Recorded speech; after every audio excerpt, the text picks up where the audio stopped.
El siguiente tema es el relativismo. Estamos hablando de objetividad, por lo cual en la sociología es importante vencer este gran obstáculo social que tenemos, que es el relativismo. En la caricatura aparecen dos personas. Una le dice, solo las personas simplonas creen en una moral absoluta. Y una persona simplona dice, tiene razón.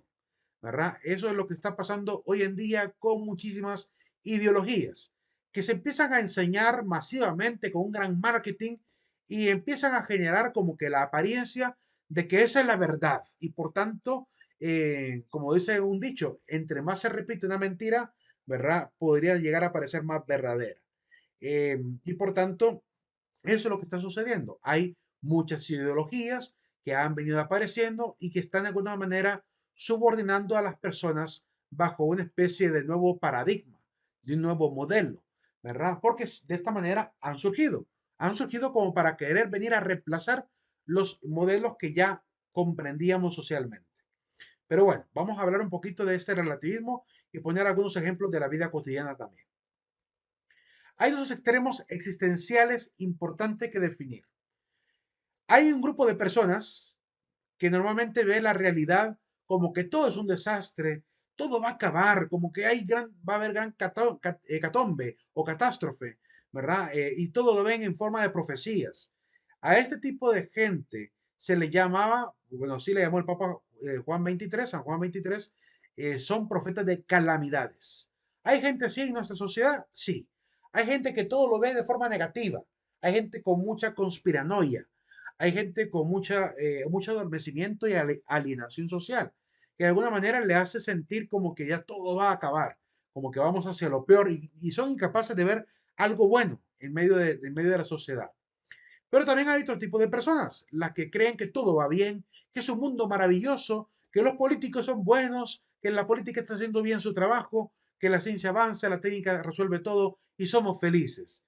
Este tipo de gente ciega, que no aprende a ver el dolor del prójimo, que no ve la carencia de los hermanos, los problemas sociales predominantes, a este tipo de gente, François-Marie Aurette Voltaire le llamaba los tontos útiles. Los tontos útiles. El Cándido de Voltaire dice en esta obra, pues él habla de que hay gente así. Hay gente que sirve como tonto útil, ¿verdad? Hay gente que utiliza palabras más fuertes para referirse a este tipo de personas porque, como decía Facundo Cabral por ahí, Facundo Cabral tiene una especie, no sé si no le llamaría poesía, pero es un texto, bueno, es una serie de frases que él dice de manera muy satírica, muy cómica y que cuenta supuestamente sobre su abuelo. Que su abuelo era un hombre de batalla, pero dice que su abuelo no había muchas cosas que tuviera miedo, pero había algo a lo cual él le tenía mucho miedo. Y disculpen la palabra que voy a decir, dice que le tenía miedo a los pendejos. Busquen en YouTube ese video de Facundo Cabral y escuchen hasta el final por qué es que le tenía miedo a los supuestos, ¿verdad? A los que él llama pues los pendejos, que son los tontos útiles. Dice, les tengo miedo porque son ellos los que eligen al presidente, son ellos los que manejan a los políticos corruptos, son ellos los que a veces terminan manipulando la misma política internacional, son ellos los que normalmente tienen acorralada a la sociedad entera con su mafia, con su necedad, con su terquedad. Y es también la gente que no tiene la voluntad como para evitar caer, obviamente, en la corrupción que atrae la política misma, o es incapaz de salir de ella porque ya cayó esclavo de este sistema, ¿verdad? De políticos, de malos políticos. Entonces, escuchen ese audio de Facundo Cabral para que vean por qué lo decía realmente él. El color de estos extremos podría ser blanco y negro. Los que ven todo bonito, blanco, los que ven todo mal, negro. Pues yo creo que podría haber un tercer color importante que podríamos optar como personas de ciencia, que es un color que yo llamaría pues un gris normalito, un intermedio entre lo negro y lo blanco. Tenemos que aprender a ver que hay una realidad también, a veces dolorosa, a veces positiva, ¿verdad? Y por tanto tenemos que aprender a analizar esta realidad desde ambos criterios. No caer alienados como que fuéramos tontos útiles, ni tampoco vivir obviamente desesperanzados como pasa con los profetas de calamidad. Socialmente tenemos que aprender a ver también las cosas positivas de la vida y tenemos que aprender a ver los retos que hay que cambiar. Hay gente que vive en la irrealidad y eso también es importante. Hay adultos que viven retrasados evolutivamente o incluso hay adolescentes que tienen como 50 años en cuanto a su capacidad mental, aburridos de la vida, cansados de la vida y sobre todo enojados con la gente. Hay gente que como que de alguna manera se ha convertido en una especie de gente mimada. Y de hecho, de esto hablaba el famoso filósofo José Ortega y Gasset. Hay gente que pareciera que vive, ¿verdad? Como lo que tengo aquí en color anaranjado, que pareciera que lo quiere todo, que lo quiere ya, que cree que se lo merece, que cree que se lo deben y espera a que suceda milagrosamente algún día.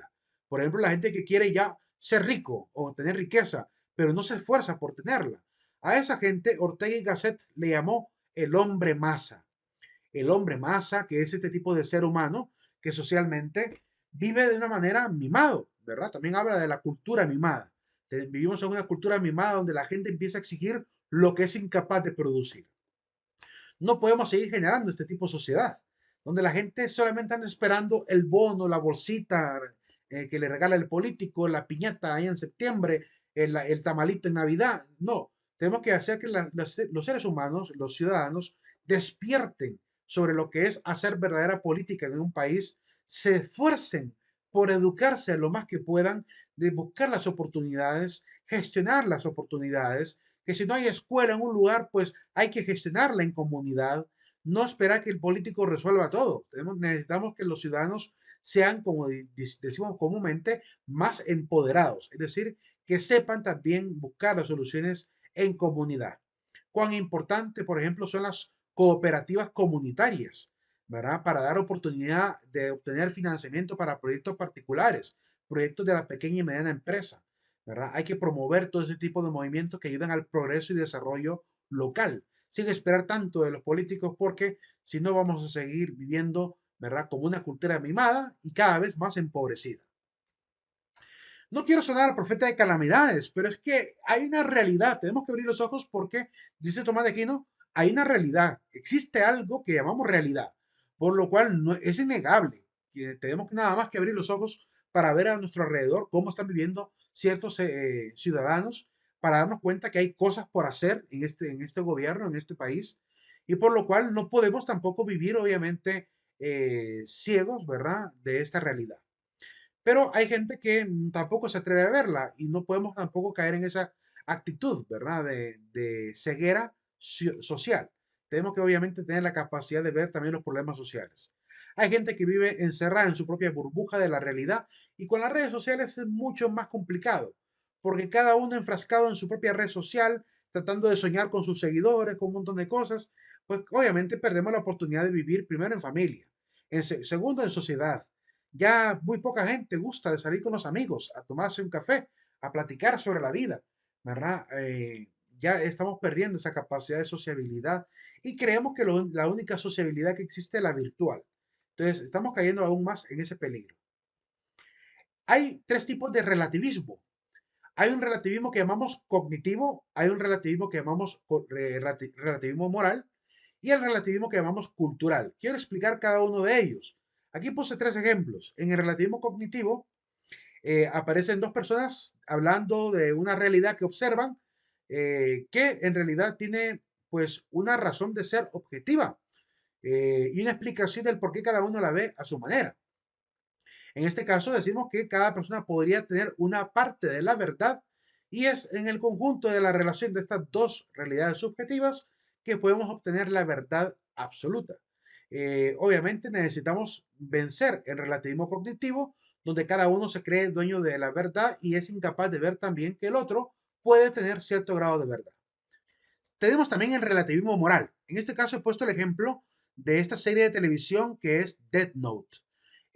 Bueno, en esta especie de meme aparece pues los dos personajes principales de la serie, que es el lado izquierdo que está de negro, es Light Yagami, un joven estupendo, estudioso, ¿verdad? Capaz de ser el mejor de su generación, que de pronto encuentra la libreta de un espíritu que se encarga de condenar a los seres humanos a la muerte, que es un ángel de la muerte, y la libreta se llama Death Note, una libreta de la muerte, en la cual con solo escribir el nombre puede matar a una persona. Y Light Yagami empieza pues a utilizar esta libreta De ser el hombre quizá más pulcro, inteligente y capaz de su aula, se empieza a convertir poco a poco en una mente criminal tremenda. El gran escenario interesante de esta saga, que de hecho solamente es una saga de 27 capítulos aproximadamente, si mal no recuerdo, 31, no recuerdo bien, vale la pena verlo. El que está al lado derecho, en blanco, color blanco, es el investigador que se encarga de investigarlo a él, porque tiene sospecha de que él es el que está haciendo la cantidad de asesinatos y quiere descubrir cómo lo está haciendo. Interesante la serie, pero desde el punto de vista de la ética, vale la pena poder analizarlo, porque nos hace la pregunta, nos plantea esto. ¿Por qué este joven tan excelente cambió de pronto a ser un criminal, uno de los criminales más buscados en Tokio? Entonces, la pregunta que uno se hace es, ¿verdad? Es la misma pregunta que se hizo en un momento un doctor que se llama el doctor Robert Hartman. Se hacía la pregunta, bueno, más que pregunta, nos planteaba esa pregunta a los que leíamos ese fragmento de ¿qué serías capaz de ser tú si supieras que jamás nadie se daría cuenta y que nunca serías también castigado por eso que haces? ¿Qué serías tú capaz de hacer si supieras que no tendrías condena ni tampoco nadie se daría cuenta de lo que vas a hacer? Dice él, lo que tú dices que podrías hacer, esa es la medida de tu carácter. Esa es la medida de tu carácter. Si tú fueras capaz de matar a alguien, sabiendo que no vas a ser castigado, sabiendo que no nunca vas a ser llevado a juicio, esa es la medida de tu carácter. Si tú violarías, robarías, harías lo que fuera, sabiendo que nadie se dará cuenta, esa es la medida de tu carácter. Por eso él plantea esa pregunta como una especie de experimento personal, para que cada uno se haga la pregunta, ¿qué sería yo capaz de hacer? Háganse la pregunta a ustedes en un momento de reflexión personal. ¿Qué sería yo capaz de hacer y supiera que la sociedad o incluso la religión o Dios nunca se darán cuenta, ¿verdad? Ni tendré castigo alguno? ¿Qué sería yo capaz de hacer? Por eso me pareció interesante poder colocar este ejemplo de relativismo moral, porque bajo ciertas circunstancias pareciera que la gente cambia, ¿verdad? Por tanto, eso podría explicar el por qué en un país algo es legal y en otro país no lo es. Volviendo al tema, por ejemplo, del aborto, ¿por qué en un país es legal el aborto y en otro país no es legal el aborto? ¿Qué es lo que impide en un país que en otro ya no lo impide? ¿Quién está haciendo lo bueno? ¿Quién está haciendo lo malo? ¿Por qué esta diferencia moral entre dos elementos que tienen que ver con un fenómeno social? ¿Por qué no nos ponemos de acuerdo como en otras cosas que comúnmente nos ponemos de acuerdo, como en la ciencia misma? ¿Por qué no nos ponemos de acuerdo en estos elementos de carácter moral? Es algo que también tenemos que analizar. Y el relativismo cultural, que evidentemente se refiere al hecho de que considerar que no hay cultura que supere a otra, es decir, que todas las culturas son interesantes, así que todas las culturas pueden mezclarse, no hay que hacer ninguna defensa particular de una cultura, ya que ninguna es mejor que otra, entonces empezamos obviamente a romper con la diversidad. Ya vemos obviamente apropiaciones culturales, donde incluso se respetan tradiciones, ¿verdad? Y también obviamente a nivel de las simbologías de sociedades, de instituciones, como cuando los ateos agarraron la cruz de San Pedro, la cruz invertida, ¿verdad? Y la ocuparon como un símbolo para ridiculizar al cristianismo. Ese tipo de circunstancias, ya hay irrespeto, obviamente, de un grupo a otro grupo porque obviamente ya se cree que no tengo por qué respetar la cultura del otro. Eso es lo que produce el relativismo cultural. Volviendo otra vez a explicar un poquito más ampliamente esto, el relativismo cognitivo, un concepto por lo menos para que lo tengamos. Niega la verdad absoluta. Puse esta caricatura porque habla de eso. Imagínense que alguien dice, por ejemplo, no hay verdades absolutas.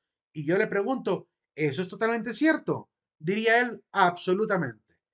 Es decir, que hay una contradicción, es una incoherencia del relativismo decir que no hay verdades absolutas. Es una absoluta verdad que yo estoy grabando esta clase. Es una absoluta verdad que usted, obviamente, es un estudiante de esta universidad.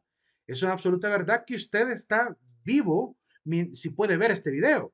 Entonces, nadie puede negar esas verdades particulares, concretas, ¿verdad? Nadie puede negarlas y por tanto son verdades absolutas. Porque la verdad absoluta es aquella verdad que no da pie a dudas, que es irrefutable. Eso es lo que entendemos por verdad absoluta. Lo que pasa es que hay gente que cree que verdad absoluta se refiere a que hay una verdad que encierra todas las demás verdades. Y no es ese el concepto correcto de verdad absoluta. Es un concepto, por lo menos, se puede llegar a utilizar, pero no es el concepto que manejamos en términos filosóficos, en términos de ciencia. Una verdad absoluta es aquella que es irrefutable, innegable y que es aplicable en cualquier circunstancia, bajo cualquier condición. Al no existir una verdad, dirán los relativistas cognitivos, bueno, vale la pena buscarla, ¿verdad? ¿Para qué me voy a esforzar estudiando, conociendo, si no hay verdades absolutas? Si lo que de repente voy a estudiar en una universidad no es válido. Entonces, obviamente, acabamos con la cultura de la educación también. Afirma que no existiendo la verdad, existen infinitas verdades. Mi verdad, su verdad, y que cada uno tiene derecho a mantener la supuesta verdad. Que yo debería haber colocado en esta imagen, pues esa palabra verdad como entre comillas. Porque cuando yo digo mi verdad, tu verdad, no estamos hablando de la verdad, sino que estamos confundiendo la opinión personal, la opinión subjetiva, con lo que es la verdad. Por eso yo suelo colocar a veces la palabra verdad en mayúscula para diferenciarla de estas supuestas verdades particulares. El relativismo moral nos enseña que el bien no existe, así lo creen los relativistas morales. Y como el bien no existe, creen a ellos que ha sido impuesto por una autoridad superior. De hecho, hay algunos amigos ateos míos que al conversar con ellos denotan obviamente este credo personal, que consideran de que en realidad la moral ha sido impuesta socialmente para mantener limitada la libertad humana y que por tanto como que deberíamos de darle rienda suelta al ser humano. No es algo que hayan aprendido por sí solos, es la influencia que ha existido por casi 200 años, ¿verdad? En la mentalidad por más de 100 años en realidad, en la mentalidad de los ateos contemporáneos. Y que nace obviamente con un personaje que es Federico Nietzsche o Friedrich Nietzsche, que es el que vino a enseñar obviamente que la moralidad es una forma para limitar al ser humano y que solamente ciertos Ubermensch o superhombres, ¿verdad? Son los únicos que pueden desplegarse de esta moralidad impuesta para superar al hombre, superar los valores y moralidad del cristianismo para ser obviamente mejores seres humanos, superhombres. Así le llama él a este tipo de supuestos hombres que él considera debemos llegar a ser. Sin embargo, obviamente el bien es una realidad contrapuesta a los actos malos, así que es una verdad objetiva, aunque quieran decir que es una verdad subjetiva o algo simplemente establecido por una autoridad. ¿Cómo podemos saber que algo es bueno, que algo es malo?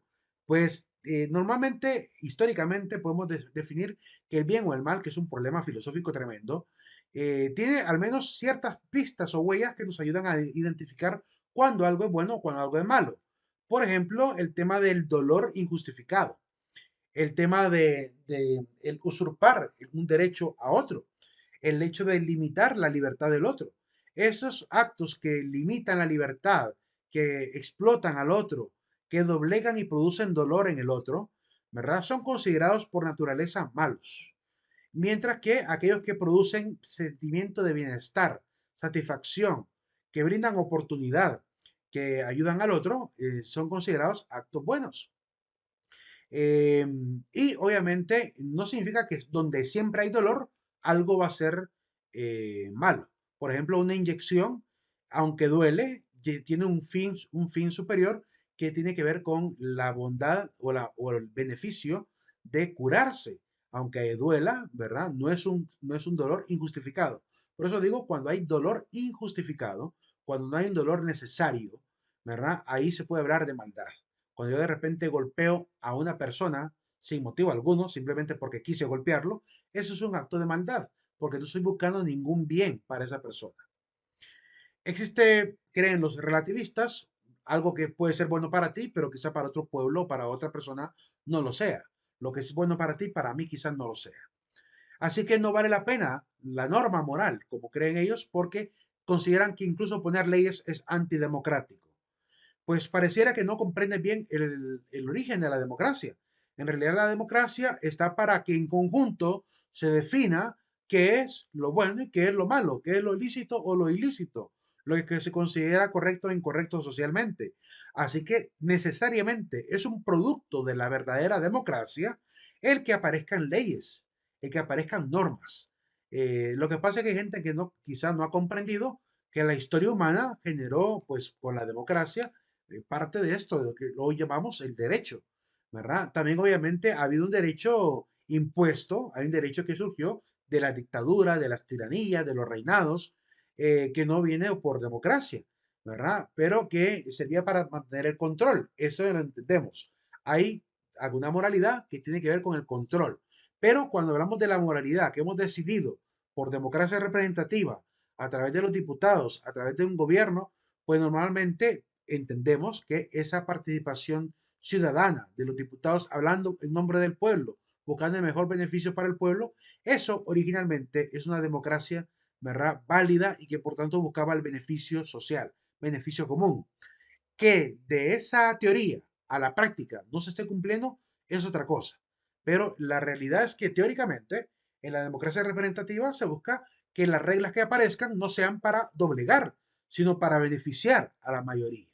Así que no, este relativismo moral quedaría prácticamente descartado desde el punto de vista de la, incluso de esta búsqueda de la supuesta lucha contra la antidemocracia, porque no, las leyes bien instauradas, las leyes justas, no son por naturaleza antidemocráticas, todo lo contrario, ayudan a proteger la democracia. Es una negación, por tanto, de la verdad objetiva y un imperio de las verdades subjetivas, que, como digo, es algo peligroso. Cuando cada quien define una verdad subjetiva, pues caemos en la actitud de Pablo Escobar, ¿verdad? Defendemos mi realidad y no me importa la realidad del otro. Todo es relativo, ¿verdad? Ah, pero si me quiere robar lo mío es lo mío, ¿verdad? Ahí sí, ¿verdad? Ahí sí hacemos valer nuestro derecho. No nos importa el derecho del otro, sino que solamente nos importa el derecho particular. Por eso es que aparece el relativismo moral. El relativismo cultural, como definí, pues considera que ninguna cultura es mejor que otra, por lo tanto no debemos esforzarnos por buscar la cultura ideal, y empieza a haber una serie de mezclas, incluso, como digo, de irrespeto a los símbolos. Hace poco pudimos ver algunos videos de algunos personas de origen africano que, bueno, que viven quizá en Estados Unidos, pero que son de origen africano, quizá de Nigeria, de estos lugares, donde normalmente tienen ciertas tradiciones como hay, por ejemplo, hay ciertos peinados que utilizan los africanos que tienen un pasado histórico importante para ellos, que por lo cual consideran que un blanco o que un asiático o que o cualquier caucásico se haga un peinado de estos, lo consideran una especie de robo histórico, de especie de, pues, de mal uso, obviamente, de una apropiación cultural, y lo consideran como un irrespeto. Bueno, hay una división de opiniones, porque hay otros afroamericanos que quizás no se sientan identificados con esos peinados y que les parece normal que se copien las modas, que no hay gran problema por ello. Pero lo cierto es que sí, podría llegar a haber pequeños grupos que se sientan ofendidos porque de repente se utilizan vestimentas, estilos de su propia cultura. Imagínense, por ejemplo, un hijo de españoles, por ejemplo, vistiendo como que fuera un indígena. Originalmente, esa inculturización en mi vida de una práctica que es antiquísima para gente que sufrió quizás mucho durante la época de explotación del indígena, puede ser hasta ofensivo, porque termina siendo prácticamente una especie de parodia de lo que realmente es su cultura y lo consideran un robo cultural. Entonces, esto ha generado, pues, a veces ciertas peleas y luchas. Lo que tenemos que entender es que más allá de esta lucha por proteger una cultura, está el simple hecho de respetar la diversidad. Es importante que la diversidad se mantenga porque nos enriquece, nos ayuda a poder ver la belleza del vivir. Además que también guardamos un legado histórico detrás de tanta diversidad. Qué bonito fuera, por ejemplo, que en nuestra sociedad hondureña, nuestros queridos indígenas, ¿verdad?, no pierdan su riqueza cultural, que la mantuvieran, que llegáramos al siglo 31 y todavía manteniendo ese, esa cultura, ¿verdad? Que no mueran, que no se extingan. Tenemos que aprender a que, primero, a respetar la cultura de ellos y segundo, promover también que se respete su cultura y se promueva su cultura. no apropiarnos, sino simplemente defender la cultura de ellos y que pase lo que tenga que pasar socialmente. Pero es una invitación más bien de las clases sociales a proteger la riqueza cultural, el folclore de los pueblos, el civismo también de los pueblos, que es una riqueza importante. Lo que tenemos que hacer es vencer un poquito este relativismo cultural, pues que ha originado también otra serie de prácticas que obviamente ya como que exceden la imaginación. Eh, lo digo porque a veces esta riqueza cultural de nuestros pueblos autóctonos se irrespeta y se ponen a funcionar otras prácticas culturales que son hasta absurdas, muchas de ellas, ¿verdad? Y por tanto empiezan a querer mencionar que es por diversidad que se hace. No justifiquemos a veces algunas cosas que rompen obviamente con el orden establecido, ¿verdad? De alguna manera que definen incluso caprichos que pueden incluso ser hasta peligrosos, como la gente que normalmente se hace esta práctica que es la escarificación, que es romperse la piel, arrancarse la parte superior de la piel, de la epidermis, para dejar grandes llagas como si fueran tatuajes, ¿verdad? Es cierto que hay culturas africanas que lo han practicado, ¿verdad? Pero tampoco se han excedido. Se hacen quizá algunos puntitos en la piel, ¿verdad?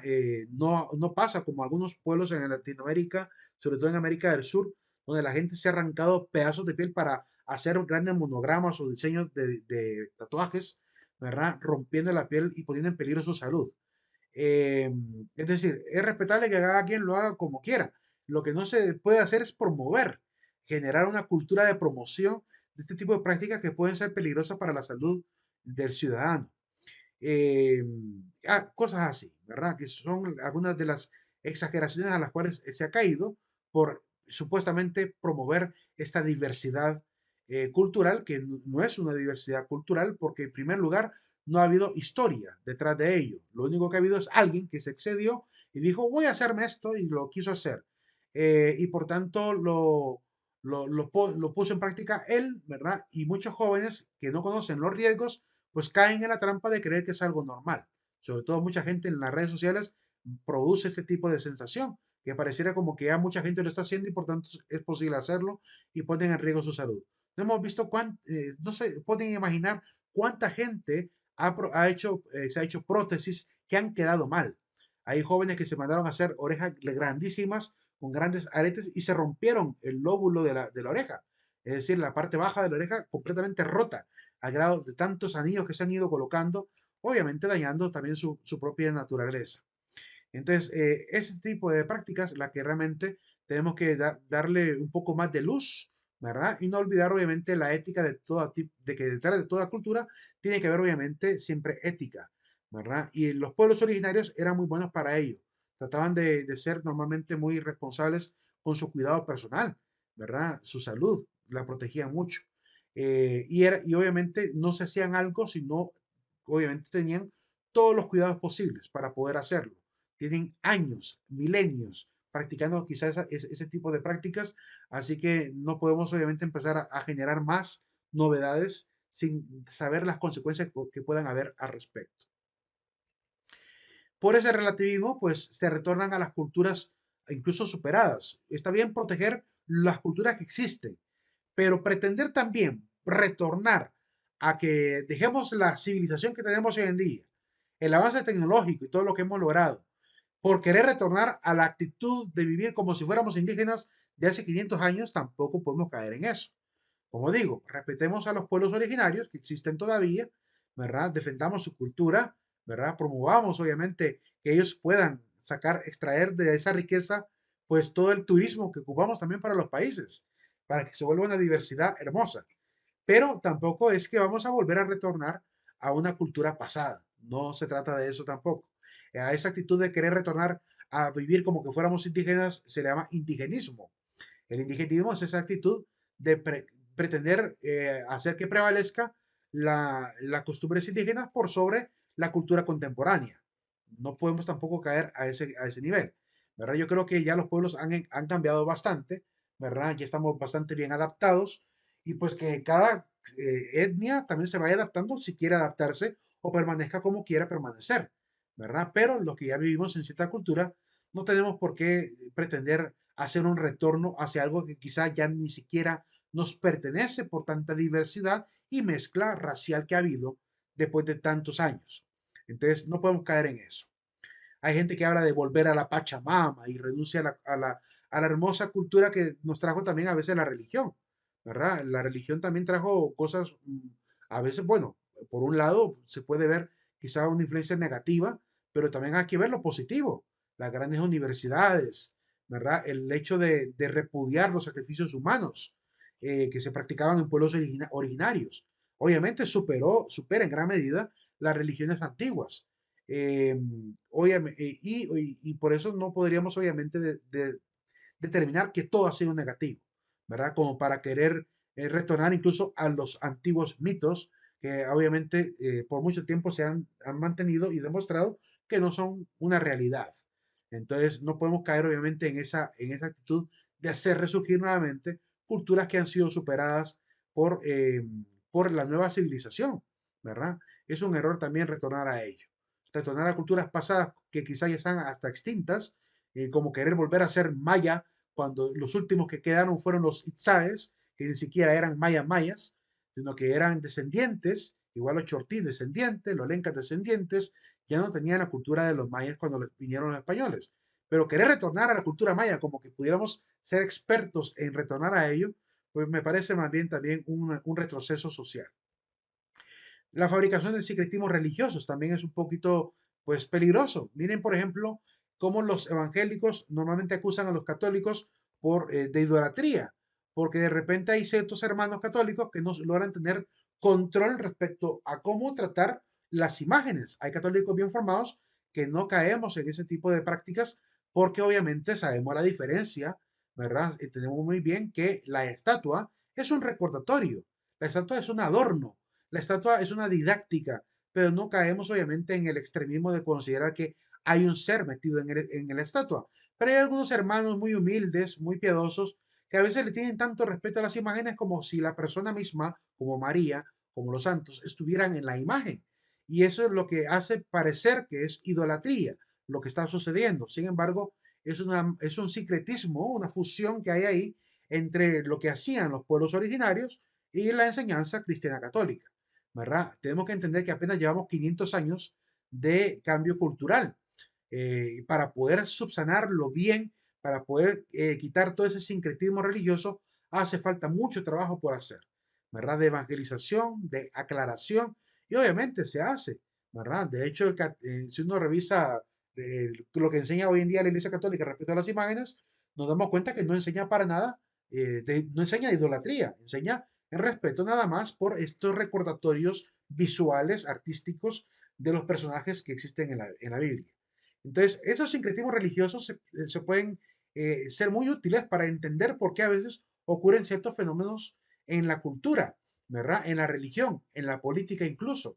Porque en Honduras, por ejemplo, no hemos podido superar el estilo de política que tenemos, donde a veces se considera al mandatario como el único capaz de poder dirigir a la sociedad y creemos que solamente esa persona debería estar y no deberíamos de quitarlo del poder. Esa actitud de nombrar prácticamente caciques, todavía no se ha podido evitar esa actitud en el pueblo. Está guardada en nosotros, bueno, en la mayoría de la gente está guardada esa idea de mantener prácticamente a un único líder por mucho tiempo, ¿verdad? Por eso seguimos repitiendo una y otra vez en la historia hondureña, ¿verdad? Esta cantidad de cacicazgos que han ido apareciendo desde, uf, desde la primera vez que alguien modificó la constitución para hacerse reelegir, que según entiendo fue Juan Lindo, ¿verdad? En adelante. Todos los demás gobiernos lo han hecho. José María Medina, lo hizo Manuel Bonilla, lo hizo Tiburcio Carías Andino, lo ha hecho Juan Orlando Hernández. Entonces, ¿por qué no podemos evitar caer en este error? O diría la mayoría de la gente, ¿por qué no evitar caer en el error de creer que el político es el único personaje que puede dar una solución? Porque somos incapaces para elegir a nuevos miembros que participen políticamente. No que todos creen que o es solo Xiomara, o es solo Salvador, o es solo Juan Orlando, o es solo Tito Afura. Es decir, como que no hubiera más ciudadanos de bien en esta sociedad. Y queremos seguir haciendo revanchas y revanchas y revanchas para como que quisiéramos ganar no sé, una especie de partido de fútbol donde queremos llevar al campeón, ¿verdad? Al éxito, a la victoria. Entonces, generamos esta actitud de casi casco dentro de los partidos políticos, cuando no deberíamos caer en ese tipo de errores. Todo producto del sincretismo también cultural que hay en medio de los pueblos. El deterioro de las leyes al grado de proponer la ley con algunas cosas como que realmente son inmorales como que fueran ley. Lo hemos podido ver también en algunos gobiernos, ¿verdad? El hecho de, por ejemplo, empezar a repudiar la moralidad, la ética que hemos aprendido, por ejemplo, del pensamiento científico después de la ilustración para la defensa de la vida y empezar a ver esa actitud más, como que más se puede decir, fuera de todo orden moral. Cuando hablamos, por ejemplo, del aborto, en algunos pueblos se ha logrado sostener el tema de la legitimación del aborto por una situación de que ya pareciera que la moralidad establecida, que por mucho tiempo se ha mantenido durante tanto en estos gobiernos, como que ya no es válido. Entonces empezamos a gestionar otro tipo de prácticas que obviamente caen o rozan en lo inmoral. La riqueza cultural, como digo, hay que defenderla, pero tampoco caer en la actitud populista de utilizar la cultura como excusa para mantenerse en el poder por mucho tiempo, como lo han hecho muchos líderes latinoamericanos. Y este relativismo está experimentando un cambio. ¿Qué cambio estamos viendo actualmente? Bueno, el cambio que vemos es que se está convirtiendo en una especie de dictadura. Primero el feminismo apareció como una oleada, ¿verdad? Con el feminismo decimonónico, ¿verdad? Del siglo XIX. Empezó con una actitud pues normal, de defensa de la mujer en algo que era lógico. La mujer tenía derecho, obviamente, a ser respetada públicamente, a participar políticamente, ¿verdad? Y después el siguiente, ¿cómo se llama? Oleada va a defender su derecho al voto, a la participación política. Luego aparece la tercera oleada intentando defender también su libertad sexual, de elegir pareja, de ser una mujer independiente, de no depender del marido, ¿verdad? Y así poco a poco van apareciendo algunos feminismos, pero hemos caído en una cuarta oleada donde el feminismo radical ya como que no busca la defensa de la mujer, sino pareciera que pretende acabar con el hombre. Y esa es una situación bien peligrosa. Cuando las ideologías se transforman en algo radical, es algo peligroso a nivel social porque empezamos a generar otro tipo de cultura, ¿verdad? O anticultura, mejor dicho, tipos de anticultura, que empiezan obviamente a gestar ciertos nuevos estereotipos que terminan obviamente desarmonizando la sociedad misma, ¿verdad? De eso podemos hablar más adelante. Se está convirtiendo en dictadura. Eso es lo que estamos viendo hoy en día con este nuevo relativismo que han aparecido. Se está volviendo dictadura. Imagínense, por ejemplo, hoy en día nadie puede. Anteriormente uno publicaba en Facebook lo que le daba la regalada gana. Después empezaron a aparecer ciertas normas en la publicación de Facebook que pareciera estar controlado por una élite, por un grupo de personas que de alguna manera definen lo que sí y lo que no. Miren, por ejemplo, en TikTok, como una persona que de repente ataca a una ideología, le censuran el video, incluso le bajan el canal. Pero aparecen de repente un montón de personas mostrando bailes semidesnudos y no le bloquean nada. Entonces uno se pregunta ahí qué es lo que está pasando con el algoritmo o con el equipo que está detrás de declarar qué es lícito, qué es ilícito. Les pongo un ejemplo muy claro y evidente de la censura que está viviéndose por la dictadura ideológica que hay hoy en día.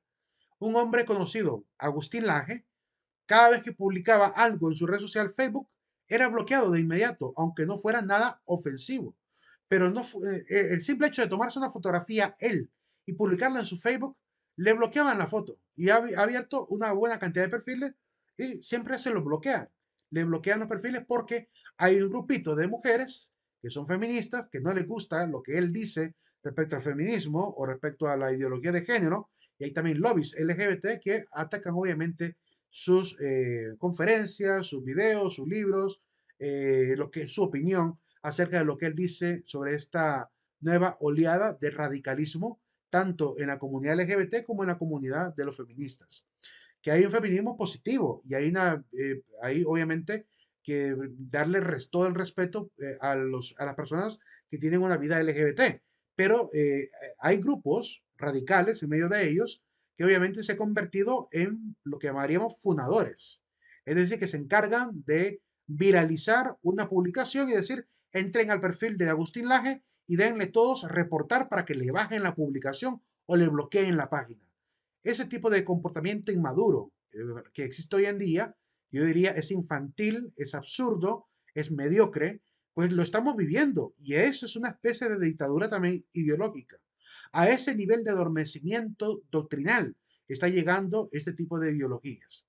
Como digo, hay un feminismo respetable, hay una vida LGBT que tienen que tener todo el respeto posible, pero no se puede caer en esta dictadura de que cada quien que opine algo, aunque no sea ofensivo, termina siendo funado, ¿verdad? Acusado en falso de estar haciendo discurso de odio, cuando lo único que quizás está haciendo es hablando con la verdad, hablando con la objetividad, que nos debe, pues de alguna manera, nos debe pues servir de estandarte a los que buscamos en la academia ser objetivos, ¿verdad? La verdad es un estandarte que levantamos en la academia, en la universidad. Y cuando decimos una verdad y a un grupito que no le gusta lo que se dice verdaderamente termina funándote, ¿qué está pasando en la sociedad entonces? Se está enfermando de radicalismos y este es un peligro grave, porque obviamente estamos haciendo que muchos jóvenes, ¿verdad?, caigan en este tipo de caminos donde ya no se respeta la libertad de expresión con la que tanto lucharon hombres de hace 200, 300 años, lucharon tanto con la censura para que vengan ahora estos grupos que son herederos de esa libertad de expresión, autonomía del pensar, que son postulados de la ilustración, que vengan ahora los hijos de la ilustración, derivados de tantas ideologías ilustres, a querer ser los censuradores, a convertirse ellos en la nueva Inquisición. Eso me parece una bofetada a los que tanto pusieron incluso la sangre, la vida, por defender la libertad de expresión. Entonces me parece que realmente están cayendo en el mismo error del pasado, ¿verdad? Ojalá que estos grupos radicales que se dedican a funar aprendan del pasado, se den cuenta que están cayendo exactamente en el mismo error de lo que tanto odian, que es que alguien les censure su libertad de expresión. Aprendamos a respetarnos, aprendamos a escucharnos. Si no nos gusta lo que el otro dice, pasemos página, pasemos dedo, no nos entretengamos, pero no nos convirtamos en los nuevos inquisidores censuradores que como negativamente a veces se maneja hoy en día. Ya no basta la tolerancia. De alguna manera están queriendo obligar a la gente a que apoye estas causas, que apoyen estos sistemas, porque si te opones, entonces incurres en ofensa o incluso lo ven como una especie de delito. Entonces, si tú no apoyas a las feministas radicales de la cuarta ola, entonces eres un violador más, o eres un patriarca, un patriarcado. Si no apoyas a la comunidad LGBT, eres un homofóbico. Entonces caen en esa situación de etiquetar y ellos creen que lo que de repente uno dice puede terminar en discurso de odio. Pareciera que para ellos es discurso de odio, pero no se dan cuenta del odio que ellos mismos están generando al funar a una persona, al atacar a una persona, ¿verdad? Al etiquetar a una persona. ¿Qué mayor odio no puede haber sino el que realmente realizan ellos, ¿verdad? De llamar homofóbico al que opina, que dice que no apoya la vida LGBT. Tiene todo el derecho de apoyar o no apoyar. Tiene el derecho de decirlo o no decirlo. Y que alguien simplemente le caiga encima con una marejada de cómplices, ¿verdad? Es algo que obviamente deja mucho que pensar sobre la supuesta libertad que tanto ansían ellos. ¿Qué pasaría si socialmente hubiese algún gobierno o hubiese alguna iglesia que volviera a caer en el mismo error del pasado y volvieran otra vez a ser los censuradores? A ver si es que realmente les gustaría que volviera a aparecer un tipo de autoridad así, que además tenga a las Fuerzas Armadas de su lado. ¿Se imaginan volver a caer en ese tipo de censura como había en el pasado, donde perseguían a las personas, donde encarcelaban, donde multaban a la gente por lo que opinara? Entonces no podemos caer nuevamente en ese mismo error social. Por eso es necesario vencer los relativismos. Antes era necesaria solamente la tolerancia, hoy pareciera que ni siquiera tolerar es lo único que ellos esperan. Es que ellos quieren a la fuerza que todos apoyemos sus ideologías. Y no tenemos por qué. No tenemos por qué. Hay gente que puede decidir no hacerlo, gente que puede decidir hacerlo y gente que no. ¿verdad? Y cada quien es respetable, ¿verdad? Si alguien apoya la vía LGBT, el aborto o apoya el feminismo radical, está en todo su derecho como aquel que no quiere. Es el respeto a la autonomía, lo que no se puede violar ahí. Cada quien es autónomo de decidir lo que sigue y lo que no sigue. Y mientras no respetemos eso, socialmente va a ser muy complicado ponernos de acuerdo o al menos alcanzar proyectos necesarios para el bien común. Va a ser más difícil porque entre más estemos polarizados, peor va a ser. Miren, por ejemplo, hoy en día, ¿cuántos memes no han aparecido? Pues de alguna manera comparando incluso a las actuales feministas de la cuarta oleada, que llamamos feminismo radical, las han comparado con los nazis, porque los nazis hicieron algo parecido.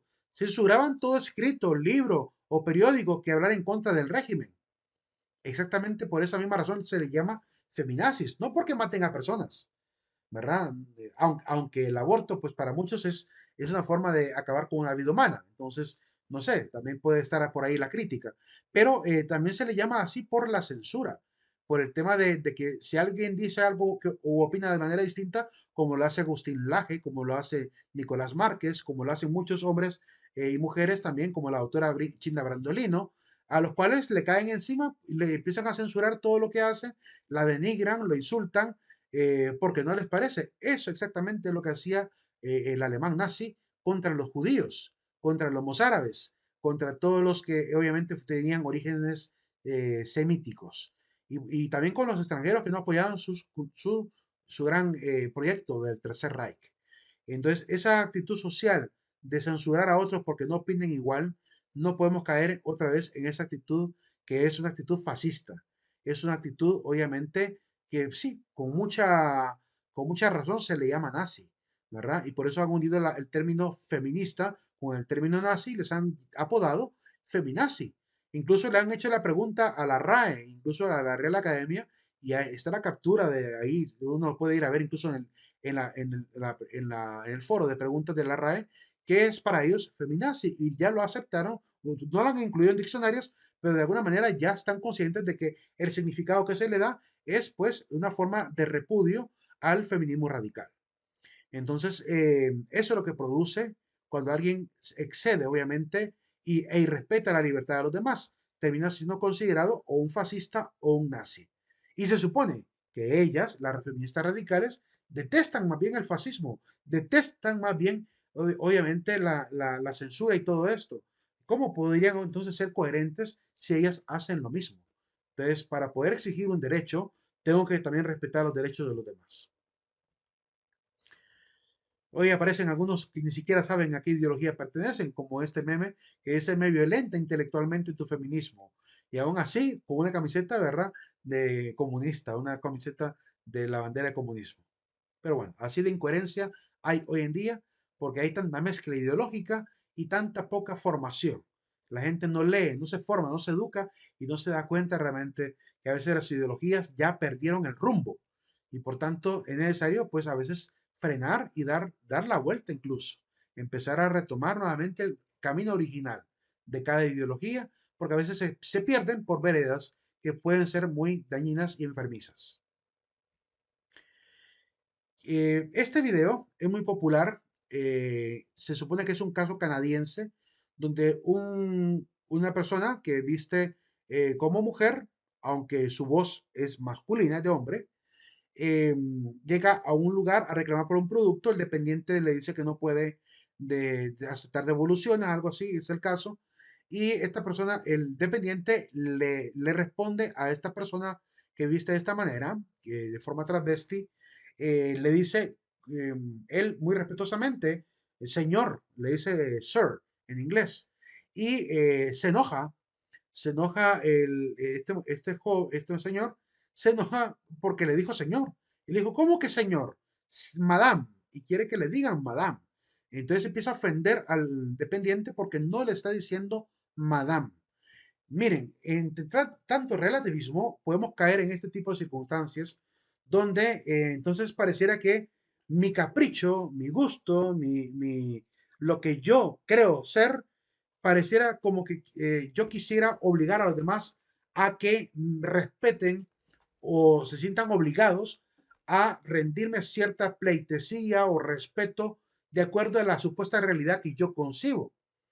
Si yo veo que una persona como este que aparece en el video habla de la forma como habla, como hombre, e incluso lo único diferente es que anda una chaqueta y unos tenis de color rosado, pero en realidad es un hombre, es decir, físicamente, anatómicamente, biológicamente, en su ADN, es un ser de sexo masculino.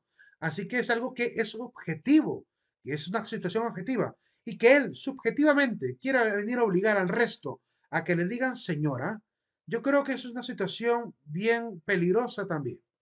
El hecho de que cada uno quiera obligar al resto a seguir sus propios caprichos.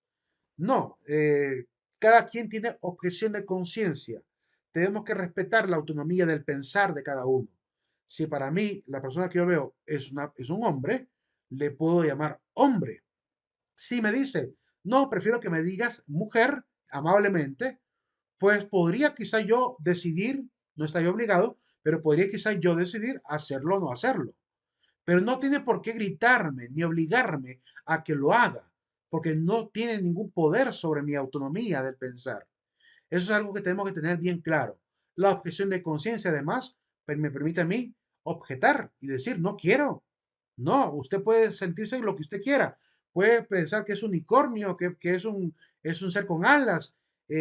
Incluso puede tirarse del principal edificio de la ciudad creyendo que puede volar y yo aún así le seguiré diciendo no puede volar. Es decir, no tiene alas. Usted no es un pájaro, aunque crea que es un pájaro. Entonces, caemos en este problema social, ¿verdad? Lamentablemente podemos llegar a tener ese tipo de circunstancias. Yo les recomiendo que busquen el video en internet, lo vean ustedes y juzguen ustedes también si objetivamente el dependiente podía decirle señora porque era una señora o obviamente la voz, la apariencia incluso del rostro de la persona determinaba efectivamente que no era una mujer y estaba en todo el derecho de llamarle señor.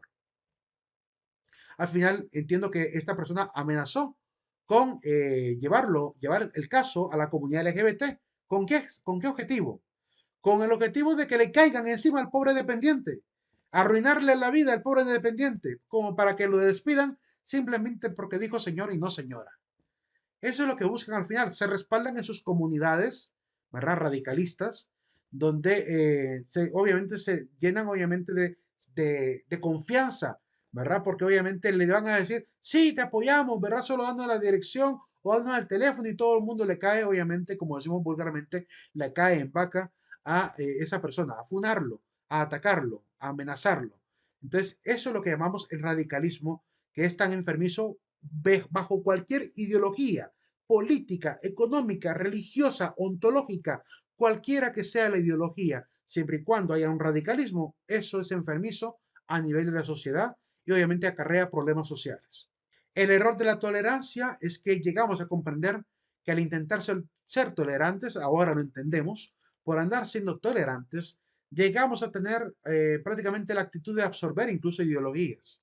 ¿Verdad? Miren cuántas mujeres hoy en día están tan decepcionadas de algunos hombres, no de todos, de algunos hombres, pero ellas intentan generalizarlo, hacen creer que son todos. Yo digo, son algunos, pero ellas creen que porque un hombre les falló, todos los hombres son iguales. Entonces, esa frase se vuelve muy popular. O la frase de todos los hombres son cortados por la misma tijera. Este tipo de frases simplemente se convierten en esta ideología absorbente que al final termina siendo obviamente una nueva ideología. Por eso hemos visto, y de hecho ustedes pueden buscar en internet, varias veces en que las mujeres del feminismo radical terminan diciéndole a las demás mujeres, mujer, libérate del hombre, lesbianízate. Es decir, la llaman al lesbianismo como que el ser heterosexual fuera como la peor salida, la peor oportunidad, la peor experiencia. Como si nunca hubiera parejas felices heterosexuales. Como si no hubiera gente heterosexual viviendo normalmente. Es decir, lo hacen ver como que fuera una enfermedad que hay que quitarse de encima. Esa es una nueva ideología que intenta obviamente volverse radicalista. Y al volverse radicalista, pues es lógico que van a aparecer personas reaccionarias que se van a oponer e incluso van a ridiculizar esas ideologías llamándoles nazis, considerando que obviamente exceden el límite del respeto a la libertad de los demás y por tanto se comportan como que fueran realmente nazis, ¿verdad? Ese es el problema que estamos teniendo hoy en día. Pero hay una verdad que tengo que decirla. Y es que, bueno, hemos tolerado afirmar que la verdad tiene derechos, cuando en realidad la verdad no tiene derechos. Este ha sido nuestro error, creer que las verdades particulares son objeto de derecho. Los que tienen derechos son los sujetos. La persona es la que tiene derechos, no es la ideología, no es la ideología. El hecho de que alguien opine de una manera, opine de otra manera, no tiene por qué, obviamente, hacerle acreedor de un derecho. Tiene que debatir, tiene que argumentar, tiene que presentar razones. Y después del razonamiento, del debate, de la discusión, se establece cuál es la verdad de esa persona. Pero no podemos hacer valer que cada opinión y que cada subjetividad es un sujeto de derechos, porque ese ha sido nuestro grave error social. Imagínense, por ejemplo, esta frase de Alejandro Lerner, que dice, defender mi ideología, buena o mala, pero mía, tan humana como la contradicción, es un grave error. No podemos ir contra la lógica por puro capricho. Decir defender mi ideología, buena o mala, pero mía, es un grave error. Es que no, la ideología se defiende cuando tiene razones de ser. La ideología, la investigación, todo lo que hacemos en la ciencia se defiende porque hay argumentos válidos para defenderlo. ¿Cómo vamos a defender algo que es contradictorio? Es decir, si alguien vivo me dice, yo quiero que digan que estoy muerto, eso aunque lo diga, lo grite, no importa cuánto lo pueda publicar y gritar, es una verdad objetiva que sigue vivo y es una contradicción decir lo opuesto, por lo cual, aunque él quiera opinarlo, no podemos obviamente validarlo desde el punto de vista de la lógica. La verdad, decía San Agustín, no tiene derechos, no ocupa derechos. Lo único que ocupa la verdad es la prueba, pruebas lógicas, pruebas científicas, pruebas racionales que nos ayudan a sostener una ideología. De hecho, hay una frase de San Agustín que dice, la verdad solo se impone por fuerza de la verdad misma. Quiere decir que yo no puedo incluso hacer que otros crean en mi verdad, sino que tengo que convencerles con pruebas lógicas de que lo que estoy diciendo es verdad. Como se hace en un juicio. Usted no puede decirle al señor juez, créame porque lo digo yo, míreme a mí, soy pobrecito, míreme a mí, tengo tal condición, míreme a mí, soy de tal grupo menor, minoritario, como dicen hoy en día.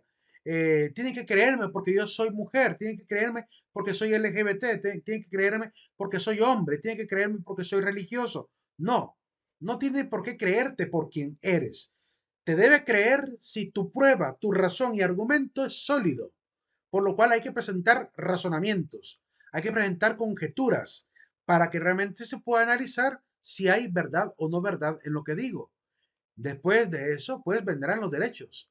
Pero inicialmente tengo que demostrar que tengo razón científica, que es lo que tanto andamos anhelando en el camino de la objetividad. Podemos, por tanto, respetar las ideas, sean cuales sean. Si tú crees ser unicornio, es respetable. Si tú quieres ser realmente alguien que es, que aún siendo mujer, te crees hombre, que aún siendo hombre, te crees mujer, es respetable, ¿verdad? Se te puede respetar perfectamente esa idea, pero no obligues a los demás a que vean lo contrario. Es decir, el que tú creas algo no vuelve eso algo una realidad. Si es que es el mismo argumento con el cual atacan a los religiosos. ¿Qué le dice un ateo al religioso? Que usted crea que existe Dios no significa que por eso exista. Ese es el ataque que hacen los ateos para con los religiosos. Pues les devolvemos la misma moneda a los que no son creyentes, diciéndoles, obviamente, ¿quiere usted sostener una ideología? Presente pruebas que la idea en tu cabeza no es necesariamente la realidad. Hay que demostrar la realidad. Respetamos entonces el derecho a tener ideas, pero no se puede obligar a que la idea sea ley para todos si no se demuestra como una verdad irrefutable.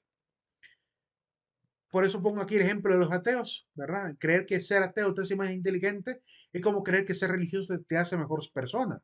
Y no, hay ateos que carecen de ciertos conocimientos, así como hay creyentes que son malos. Entonces, hay diversidad, por lo cual una ideología no te hace, ¿verdad?, tener una realidad ontológica. una idea que tú tengas no te hace tener una realidad ontológica. Las realidades ontológicas tienen que ver con la naturaleza del ser, por lo cual son pruebas racionales las que hay que presentar si quiero hablar del ser. Son pruebas racionales las que tengo que presentar si quiero hablar de una ideología política. Por ejemplo, si yo quiero sostener una ideología económica, tengo que presentar ejemplos de la vida cotidiana donde he aplicado esta doctrina económica y ha funcionado. Tengo que presentar pruebas tangibles de que realmente la ideología funciona. Primero desde el punto de vista científico y después desde el punto de vista fáctico.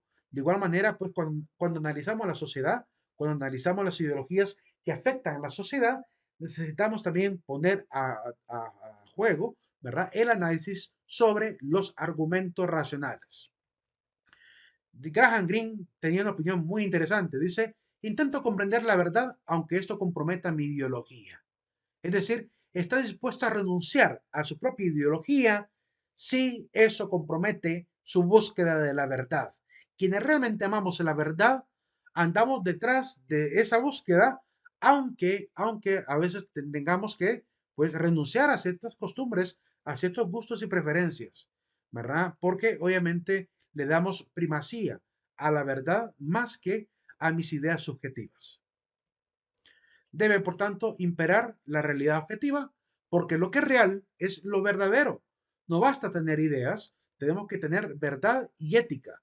Al separar las ideas de la realidad, hemos generado ambigüedades morales que tenemos que aprender a vencer. Es decir, estas moralidades adaptadas al antojo singular y subjetivo de individuos y de grupos son ambigüedades morales que no ayudan socialmente.